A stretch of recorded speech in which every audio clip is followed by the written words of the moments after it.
tax records at AMLA reports kaugnay ni VP Sara at ng kanyang asawa. Sa ganitong paraan, Your Honors, madedesisyonan ninyo ang kaso base sa buong katotohanan. The truth, the whole truth, and nothing but the truth para sa interes at kapakanan ng sambayanang Pilipino. Before I close, if Your Honors, please, if I have whatever time I have left, may I request that it be credited to my rebuttal. Maraming salamat po. We will try to do that, Your Honor. You have 1 minute and 39 seconds. And if at all we do so, we shall equally credit it to the rebuttal, if any, of the counsel for respondents. Thank you, Your Honor. Attorney Powa, if you're ready, you may proceed with your oral arguments on the twin motions filed by the prosecutors. You may proceed, sir, when you're ready. Thank you, Your Honor. You have 15 minutes. Mr. Presiding Officer, Honorable Senator Judges, magandang hapon po sa inyong lahat. The issue before the impeachment court today is not whether you possess the power to issue a subpoena. The real issue is whether such power may be exercised in a manner that disregards due process and compels the production of documents and information beyond what is allowed by law. Your Honors, jurisprudence provides that for a subpoena to be valid, it must comply with twin requirements of 1, definiteness, and 2, relevance. Ibig sabihin po nun, dapat particularly describe po ang nasasaklaw ng subpoena at dapat may direktang kaugnayan sa ginagawang paglilitis. Your Honors, when a subpoena becomes oppressive, when it is unreasonable, and when it is merely issued for the very purpose that there is a hope that somewhere, somehow, something incriminating will come out, it ceases to be an instrument of justice. It becomes a weapon of a fishing expedition. And that is exactly what confronts this very court today. And that is why the defense has taken the position that the prosecution's requests must be denied. Allow me to explain, and let me begin with constitutional points. Our first point, Your Honors, due process. Impeachment is primarily a legal and constitutional procedure with political characteristics. It is sui generis, but it is not a purely political proceeding. Ibig sabihin po nun, the Bill of Rights, especially the due process clause, applies in all stages of the impeachment process. Your Honors, those are not my words. Those are the words of the Supreme Court in Duterte versus House of Representatives. And that is the law of the land. When we speak of due process, we offer a simple proposition that evidence must be present to support each and every accusation. Pero hindi po yon yung nangyari dito. Balikan po natin kung saan nagsimula itong proceeding na ito.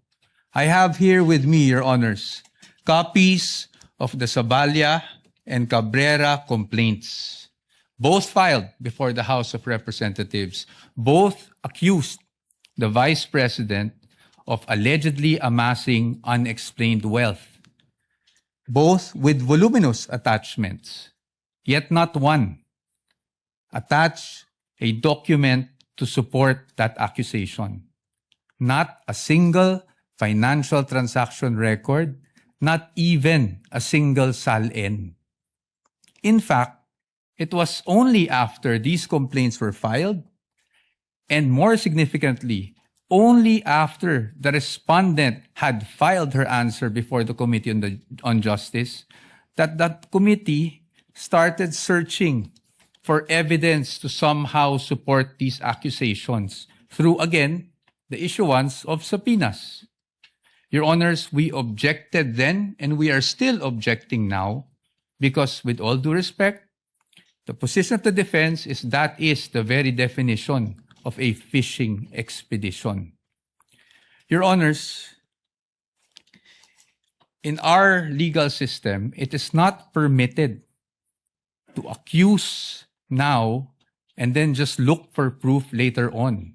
That is not how due process works. Hindi po dapat natin pinapayagan yan. Moving on to my second point, Your Honors.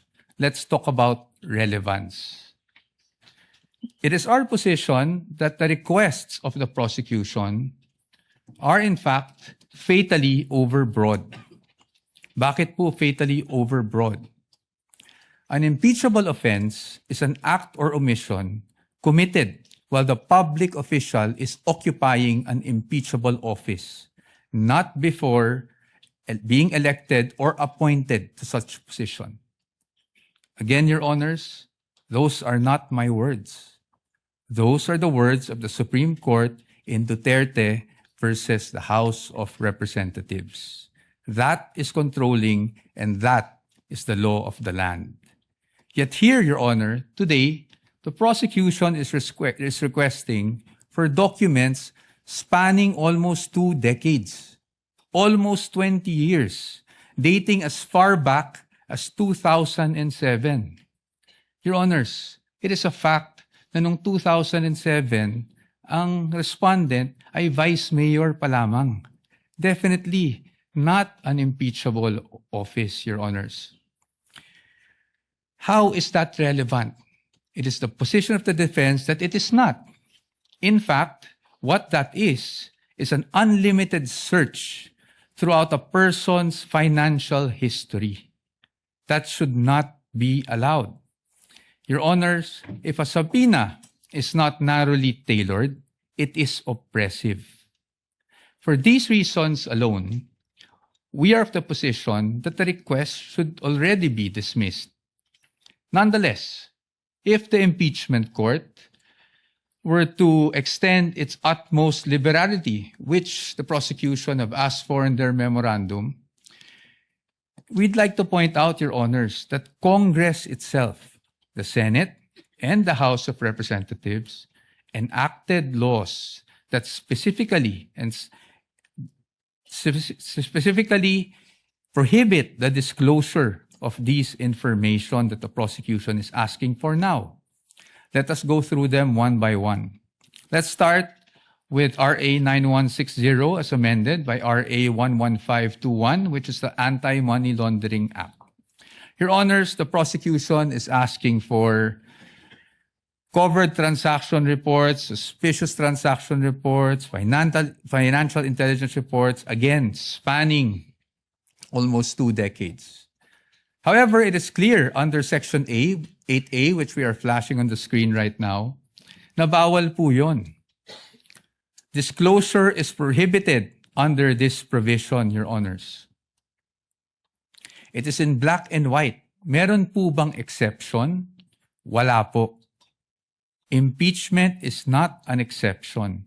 Had Congress wanted to make impeachment as an exception, madali lang naman pong ilagay yun sa batas. Pero hindi po iyon nagawa. Now, in fact, I also have here copies of the Financial Intelligence Report and another report from the AMLAC, the Information Management Analysis Group, which were already marked as exhibits, Your Honor. And it's in the records of the court. No?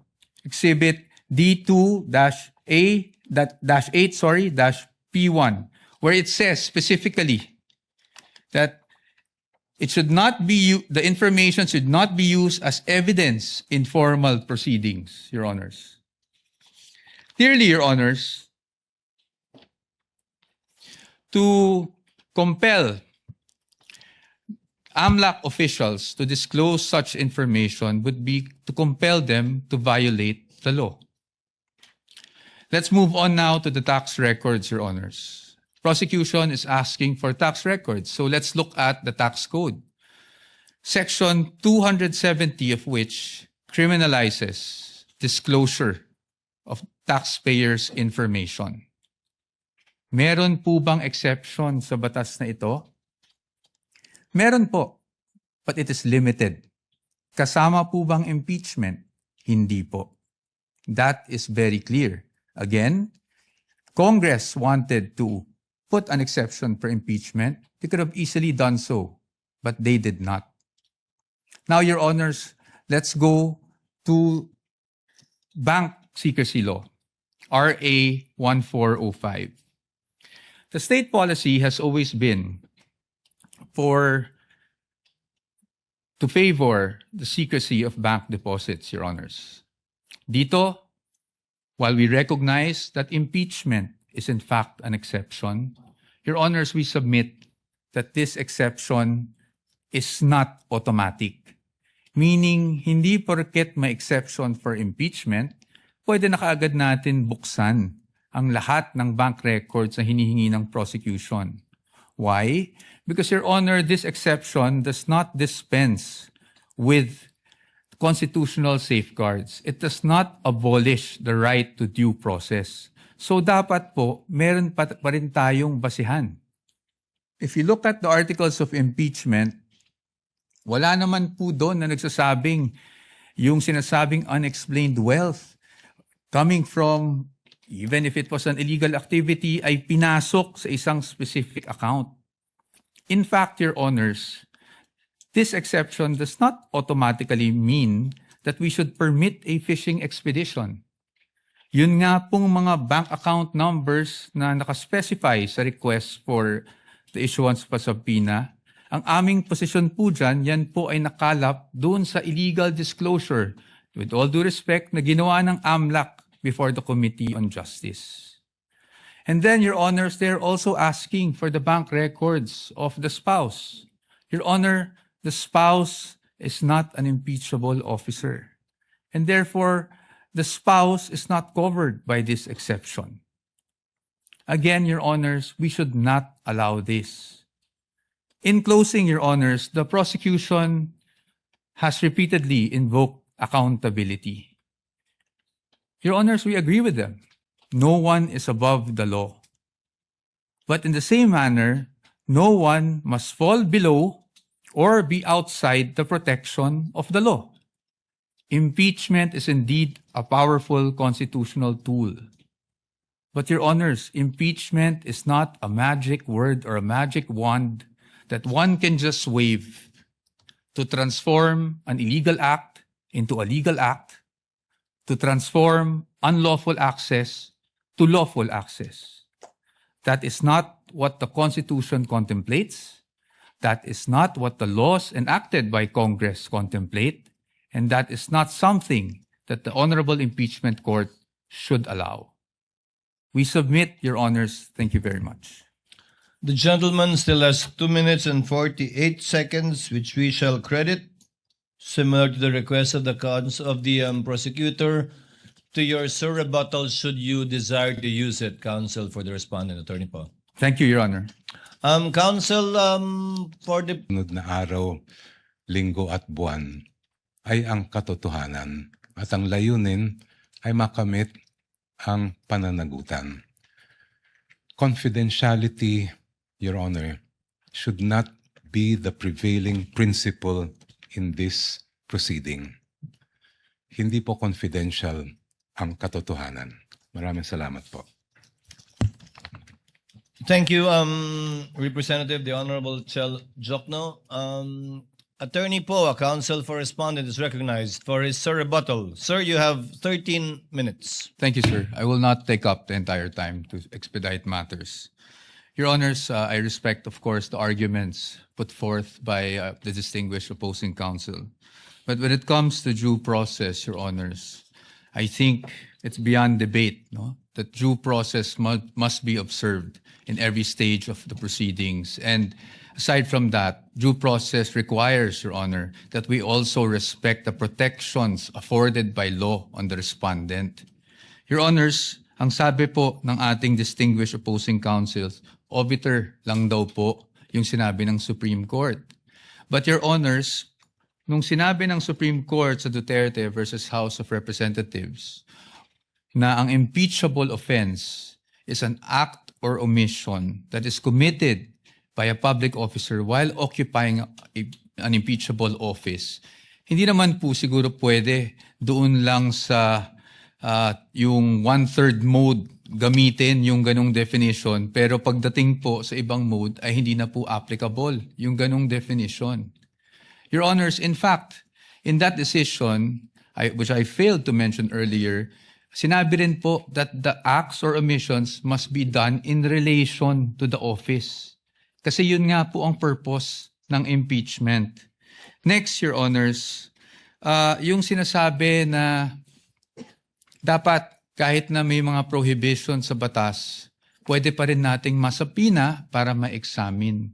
Your Honors, it is the wisdom of Congress kaya po may ganung mga prohibitions against disclosure under the law.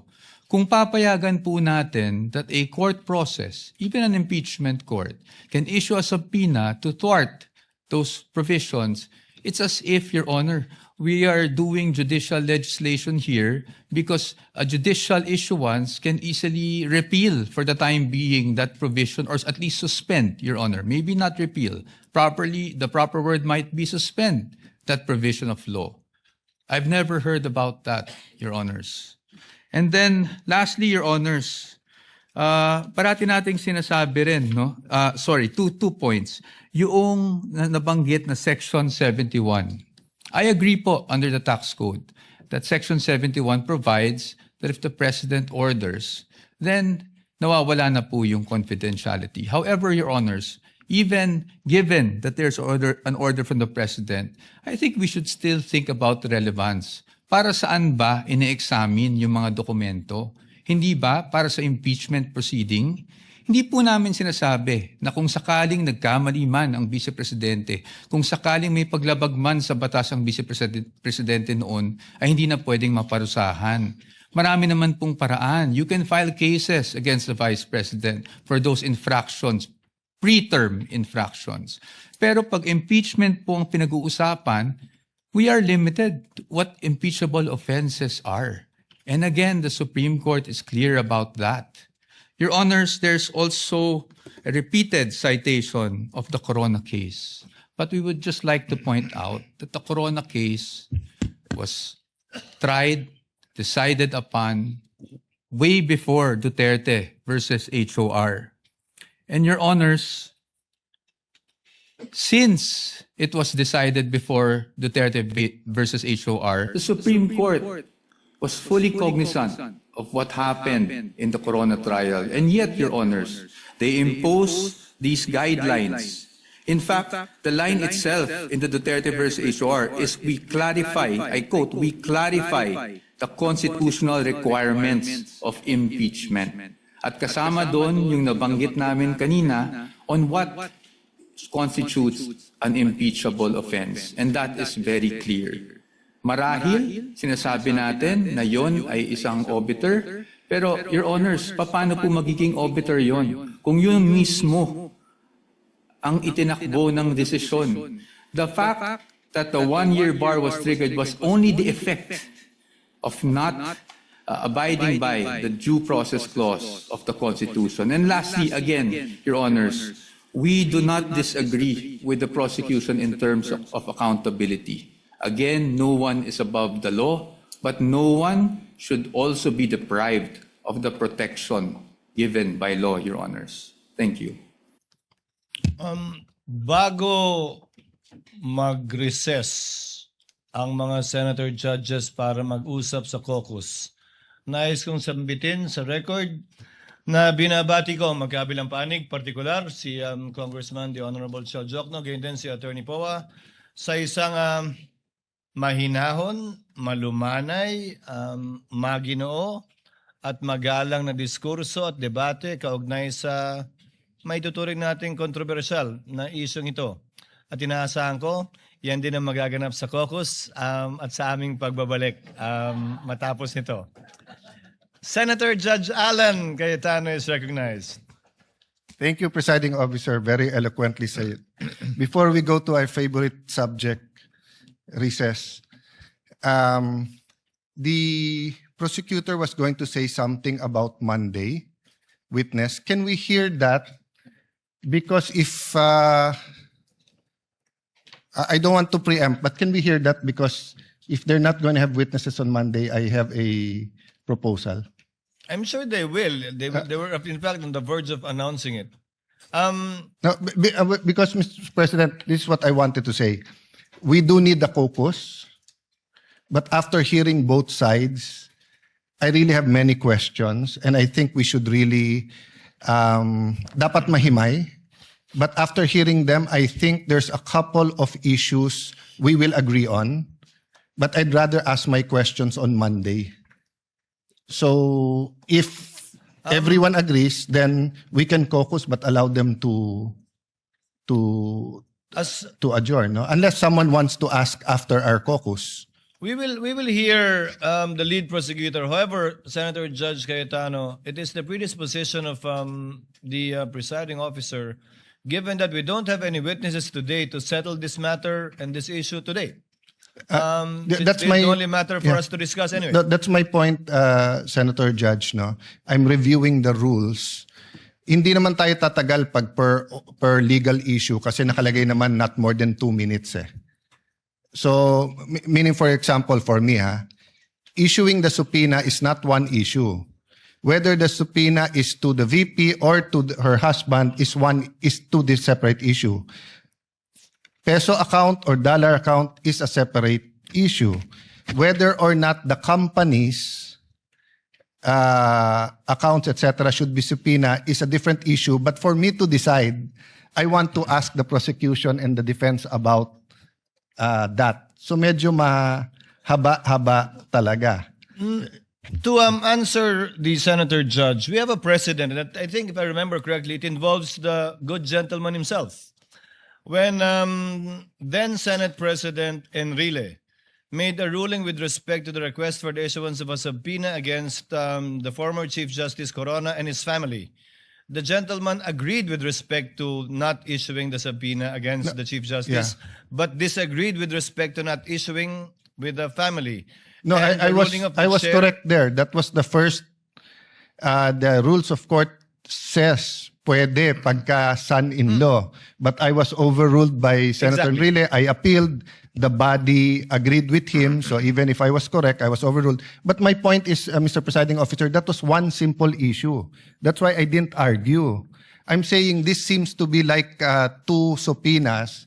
But there are several subject matters, AMLA, etc. And remember, this is Article 2. What's our assumption? August or September pa to iti-take up eh. So I'm just saying, so for example, no, we all agree on the ruling. It benefits one side. We should tell them why we ruled that way so that if they file a motion for reconsideration or they go to the Supreme Court, malinaw din yung ruling natin doon. There are substantive issues here. There are some issues, as eloquently said by Congressman Shel Jokno. Alangan namang bagbago ko ng stand kung pare-pareho yung issue about, let's say, bank account. So, you know my vote on that, di ba? But my vote on Chief Justice Corona doesn't mean it's the same vote if it was on his spouse and the companies that are under his name. I can tell you honestly right now, I don't know what to vote for, what my vote will be. But I do know that these are 2 important issues. Even the definition of definiteness and the definition of fishing expedition, I want to pursue that with them. With the permission Your of Honor, Senator sir. Judge Allen, can we discuss that in caucus? Yes, in yes. Senate? So